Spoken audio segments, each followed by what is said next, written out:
ওম।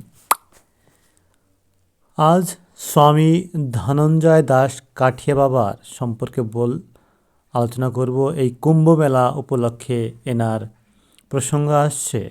এনার জন্ম 20 নভেম্বর 1901, মৃত্যু 11 নভেম্বর 1983। বাঙালি সাধক, দার্শনিক ও ধর্মগুরু এবং ঊনবিংশ শতকের বেদান্ত দ্বৈতবাদী সন্ত দাস কাঠিয়া বাবার প্রধান শিষ্য। নিম্বার্ক সম্প্রদায় গুরু সম্প্রদায় পরম্পরা 56তম আচার্য, সাবেক কুম্ভ মেলার প্রেসিডেন্ট মহন্ত। ভারতে হিন্দু নিম্বার্ক ভাবধারার পুনর্জাগরণের তিনি ছিলেন অন্যতম পুরোধা ব্যক্তিত্ব।